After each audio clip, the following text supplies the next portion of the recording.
So glad you tuned in to Talk Erie and the Joel Natale Show. It's our special feature.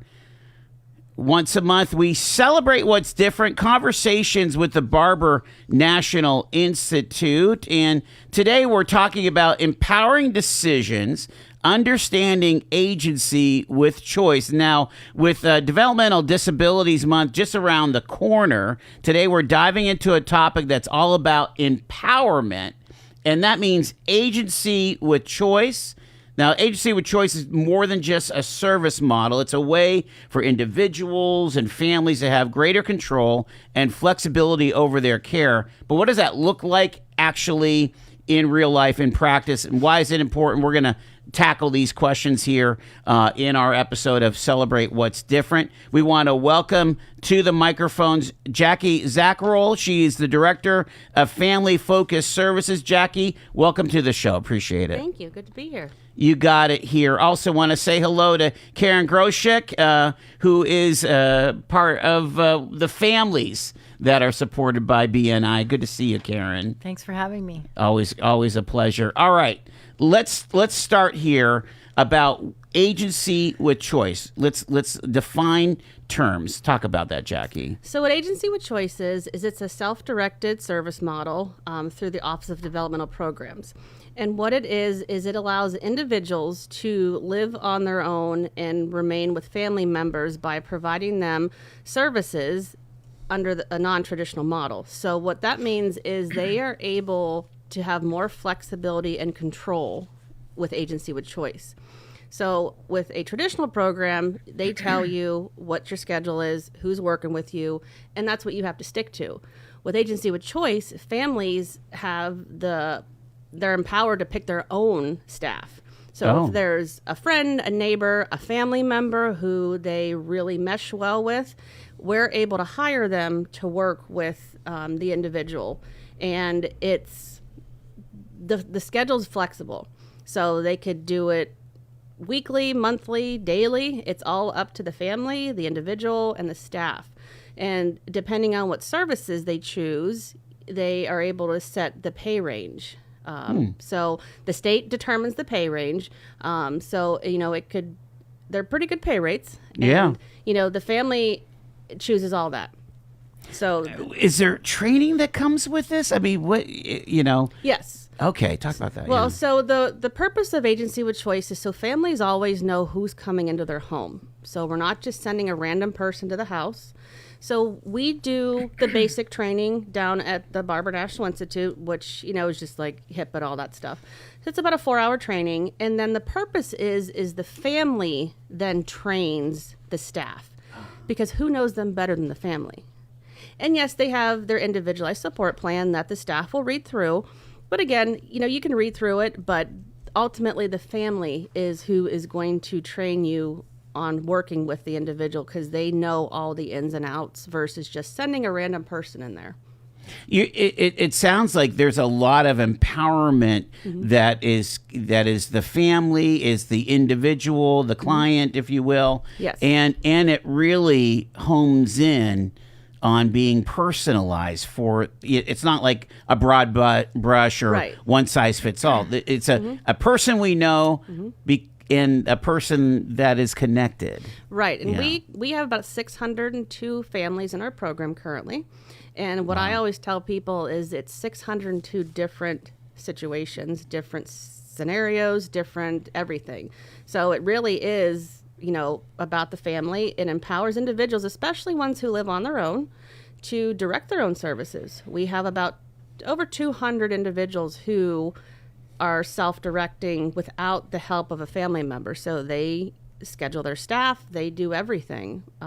Sometimes with the assistance of what's called a supports broker through our program, who kind of helps navigate the services. But a lot of times they handle it on their own. And staff will help them, determine the schedules, but they do everything on their own.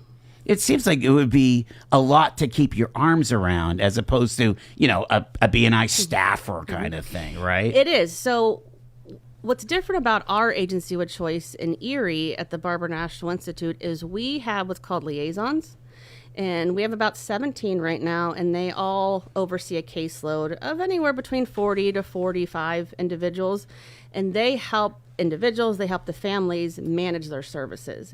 Because the lingo can be confusing. You know, when the state comes out with something and we have to send it to them, they already have a lot going on. So they don't really understand what's coming out. So we provide this liaison to help them oversee their services, help them with their staffing. Because another feature that we have is if a family comes into the program, say they may not have staff in mind, or the staff that they did have for so long needed to resign for some reason. We assist them in finding staff. Now, the caveat to that is we can't just say, okay, you're going to go work with that person. The individual and the family have to meet that staff, potential staff essentially, and decide if they want to move forward. It's never us saying, okay, you have to go here. They have control over all that. It could take 3 or 4 people for somebody to be like, okay, that's going to be a good fit for me. Sure. How does this approach promote dignity, respect for individuals with disabilities? It promotes a lot of dignity for them because a lot of times they feel like they're always being told what they have to do. And with this model, they get to choose. They can say, no, I don't want to do that, or this is who I want, or this is where I want to go. Whereas when you're in more of a traditional program, you kind of only have a limited pool of places you can go because there are different, regulations on how many people and things like that. But with this one, they are able to have their hands in every decision that's being made. There's, the word empowerment really comes to bear, doesn't it? Let's talk about why this matters. Individuals making decisions about their own care that reflects their goals, preferences, and values. And Karen, we want to bring you in on this. Talk about what you see as some of the benefits of this agency with choice model from the Barber National Institute. Well, first of all, I forget how many years now we've been into this, but it has absolutely been a life changer for my family and my son, and also my sister's family, who also has a daughter with autism.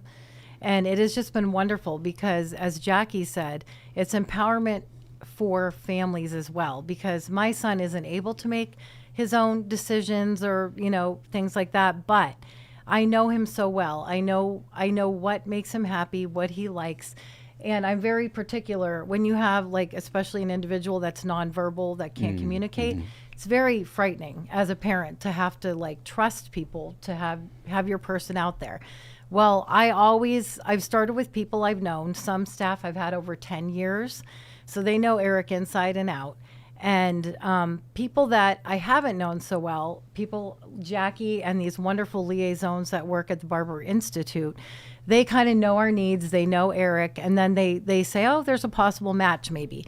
So then I always have the person over, and we hang out and we chat, and I'm very direct about what kind of care my son needs. He needs a lot of care. So I always say, if it's not for you, that's absolutely fine. But if you're comfortable with this is great. And then we do a little trial. And right away, even though Eric is nonverbal, he speaks with his eyes. His eyes light up. He smiles. He's happy. And I know his staff that he has, he's excited. Even though he can't tell me, when I say Ellen is coming or Beth is coming or Sadie is coming, he just squeezes his arms and squeals because he knows as much as he loves mom, he's almost 28. So this empowers him to go out into the community and do some things without mom, or dad taking him. So because this person is so intertwined with his care, it seems more seamless, huh? Yes, and they know what he likes. He loves to go to parks. He loves to go to playgrounds. He loves music. He does all these things, and then they just go off of what he wants to do. And he can, I know, or he can communicate basically through signs what he wants to do. And he goes out for his hours and he has a full life because of this program, which also gives his dad and I a full life, because we don't have every hour of the day to do caregiving full time. So when we have things to do, we know Eric's out there in the community, and I can't tell you how many members say, oh, we ran into Eric at this festival, or we saw him at Walmart and he's so happy. And it's all because of this program. And they really, truly look at their goals, look at what they love to do. And it is a wonderful personalized program. The pay rate is really, really good. And like I said, I look at them as family. They're welcomed into my home because for years and years, you've always had occupational therapy, speech therapy, Right. behavioral therapists coming into your home. And we basically lived in kind of a fishbowl for years. And this is like, I'm comfortable. I know these people. They know us. They're part of the family. Maybe they're having dinner with us and they're assisting Eric, or Eric's going out and about. But it's amazing. And it's a different model because a lot of places send you staff that you don't know, that maybe won't click. But this one gives us the empowerment, the opportunity, and also the ability to set that rate. If you really have a staff that's amazing, like I do, they deserve the top pay, And I was going to say, talk about, some advice for others that might choose this.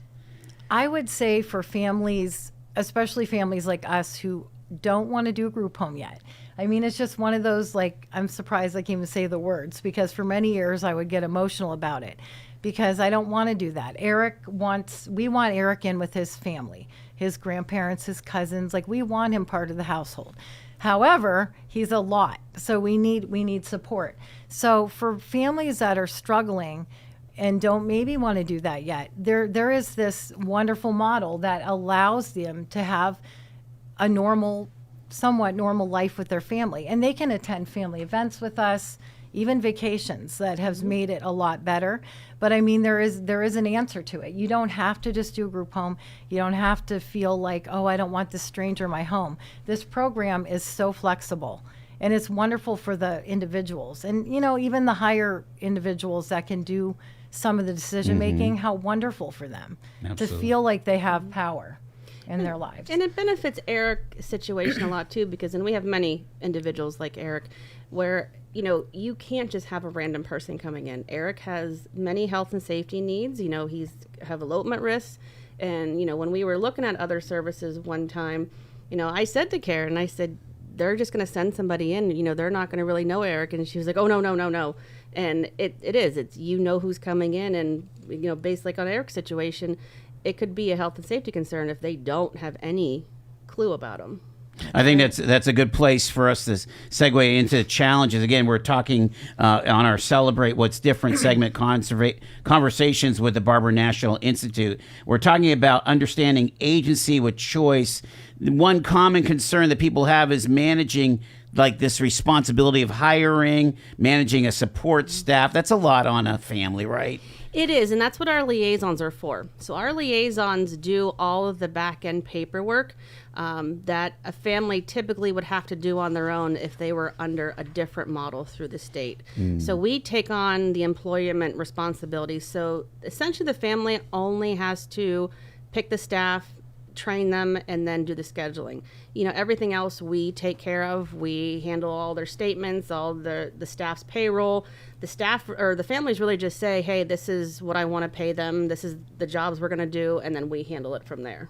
So really kind of a back office, front office kind of thing, right, Karen? It's great because, and if you do run into a problem, which I rarely have, you can go to your liaison, you can go to Jackie and say, how can I navigate this? For the most part, if you have good staff and a good relationship, you should be able to say, hey, I think we should do this approach with him, or maybe this would work better. And, over the years, as I've done it, you get more and more comfortable doing that. And I think for families, the most important thing to do is absolutely let them know the goals for your individual, your expectations, and it's a win-win situation. It's amazing. And it's 7 days a week and can be whatever hours to take them to church, Saturdays. Wow. I have a lady coming this evening, so it's really nice. And he gets to do so much. He really does. That's He's out and about.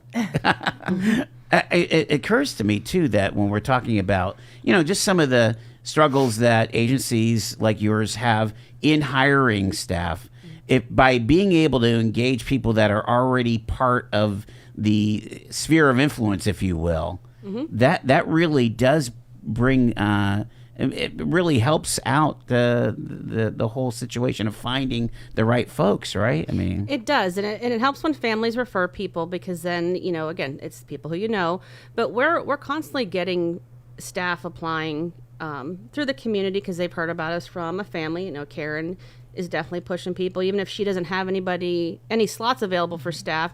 She's always saying, you know, we've got over 600 individuals. There's somebody, you know, it might take a little bit longer just because you got to find that match. But, you know, it all just depends. You know, we have all of Erie County. So the rural areas are a little harder to staff just because there's not a large population out there. But, you know, around Erie, Mill Creek, all that, we tend to get a good pull of staff for families. That's exciting. I think too that, like, even in rural areas though, or whatever, I'm always promoting it because it is a great job for somebody, like even like a college student who wants to just spend some time, and what a rewarding job. It's great pay, and you get to go out and do cool things, and it builds character on their end too, because you're learning about the differences. But I think the biggest problem with it is not enough people know about it. So I'm always recruiting. I'm always like, hey, would you be interested? And even if it's not for Eric, because Eric has, you know, a little bit more needs than some, I'll say, well, you know, like my niece is a little higher functioning, you know, maybe you'd be a great fit for her. And actually 2 or 3 of her staff are people that I knew that I said to my sister, you should talk to them, take a look. But I'm always saying, in somebody's church, if you know somebody, or somebody's, you know, workplace that's looking for some extra money, it doesn't have to be a full-time job. They can work 10 hours a week, 2 hours a week, whatever they want, 25 hours a week. So it's really an amazing program. I think this is a good chance to kind of talk about how does somebody get started, Jackie, you know, both on maybe doing this job, and also maybe there's clients that might want to transition into this. Absolutely. So in order to enroll in the program, you have to have a supports coordinator, and it can be through any of the supports coordination units organizations in Erie. Just define that real quick. What does that mean? It's a supports coordinator. So the biggest one in Erie is Erie County Care Management. Okay. And then there's some little ones that are popping up around town, but it has to be a supports coordinator that serves Erie County, and they would do a referral to our agency for services. Now, the individual would have to be enrolled in a waiver through Pennsylvania, so there's 3 different waivers that they can be in, and then once they're enrolled in a waiver, then, you know, within a couple of weeks we can get them enrolled into the program. Do they have any requirements going into it other than maybe, you know, getting through clearances and things like that? So staff would have to do their clearances. Yeah. You know, they can apply on our website through the agency with choice job description that's under careers. And basically the minimum requirement is a high school diploma or a GED. Okay. And then, you know, if they don't have anybody in mind, we try to pair them based on their experience or what their level of comfort is, because there are some individuals that need personal care, and there's some that don't require any personal care. So it's all what they can do and where they can go. So some, you know, are out in Corey, some are in Union City, and some are City of Erie. It just all depends on where they want to go, where we can try to pair them up with a family. I would imagine this is growing like crazy. It is. Yeah. It is. You know, because it's just a different model, right? I mean, it is. And with people, with, you know, individuals graduating every year, it's constantly growing, because then they need services beyond high school. Because sometimes a traditional day program just isn't the right fit for them. Right, right. So again, we're in this situation as a community where our, you know, who were autistic children are now autistic adults, and the Barber National Institute is rising to the challenge with this amazing program, Agency with Choice. I love everything that says, because you're giving people agency, you're giving people choice. That just, like you said, full empowerment, isn't it? Amazing. I appreciate Jackie Zacherl, the Family Focused Services Director, and all around amazing mom, Karen Groshek. Again, you're like the biggest cheerleader, right? I have been. It's just, and I'm just grateful to the Barber National Institute. That's why I put up with Erie Snow. We can't leave this place, Right? Because there's no place like Erie when it comes to developmental disabilities. You're not going to find a better place to live. People move here for this, you know. We're so blessed to have the Barber National Institute. And we're for sure. recruiting if you're looking for a job. And I find the retired community is a great place. Okay. My friend's husband is doing it. And his quote from this week was, with his 2 individuals that he works with, he said, I can leave my house in a grumpy mood and I come back and we play bunco, and I'm laughing, and I've had the best day ever. So there you go. We'll leave it there. Celebrating what's different, conversations with the Barber National Institute. Thank you, ladies, so much for taking the time. Appreciate it. Thank you. 354. Good. That was John Betcher's quote.